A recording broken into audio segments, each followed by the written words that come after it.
இன்னைக்கு ஆள் ஹைட்டில் நான் குறைவு, 5 அடி கூட கிடையாது. 4 ஃபீட்டு 11 அங்குலம். அப்பா 4'11". ஆமாம் 4'11 தான். நான் கேட்டேன் 1 இன்ச்சு வளர்ந்துருந்தா கூட ஒரு டீசெண்டாக நான் 5 ஃபீட்டுன்னு சொல்லியிருக்கலாமே. ஆனாலும் என்ன நீங்கள் காண்றீங்க எதனால? Because I am standing here on an elevated platform. நான் இங்கே ஒரு ரேஸ்ட் பிளாட்ஃபார்மில் நின்று கொண்டு இருக்கிறதுனால தான் எனக்கு எல்லாரும் என்னை பார்க்கறதுக்கு தகுதியானவள் நான் இல்லை. ஏன்னா என் ஹைட்டு ரொம்ப குறைவு. உன் ஹைட்டு குறைவா இருக்கலாம்ப்பா, மனசுல நீ உயர்ந்து இருக்கிறம்மா. தேங்க்யூப்பா, தேங்க்யூ. அப்போ என்ன நீங்க எல்லாரும் பார்க்கணும்னா I have to stand on that stage.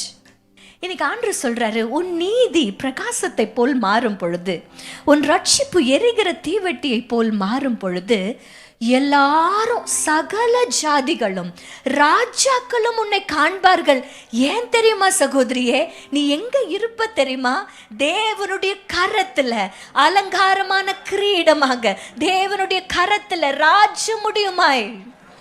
சொல்ல போனா உங்களை கையில ஏந்தி கொண்டு எல்லார்கிட்டையும் காட்டுவாரு, என் பிள்ளைய பத்தியா, என் பிள்ளைய பத்தியா, அவன் நீதி பிரகாசத்தை போல் இருக்குது பத்தியா, அவர் ரட்சிப்பு எரிகிற தீவெட்டியை போல இருக்கு பத்தியான்னு பெருமை பாராட்டுகிற தகப்பன். அல்லேலூயா. இன்னைக்கும் சொல்றேனே, தாய் தகப்பனுக்கு எப்பவுமே பிள்ளைங்க ஏதாவது ஒரு காரியத்தை செஞ்சுட்டு அக்கம்ப்ளிஷ் பண்ணாங்கன்னா அது ஒரு பெருமை இல்ல. மினேக்கா சொல்றால இல்லையோ, பாட்டிமா சொல்லிடுவாங்க. ஏன்னா அவங்க பேர பிள்ளைங்களுக்கு கொடுத்துதானே ஒரு அக்கம்ப்ளிஷ்மெண்ட் அவங்க பெருமையா சொல்லிக்கிறாங்க. ஆண்டவர் இன்றைக்கு உங்களை, you are becoming God's pride. You are becoming God's pride. அவருக்கு உங்களை நினைச்சா பயங்கர பெருமை. எவ்வளவு பெரிய பிளஸ்ஸிங்ல.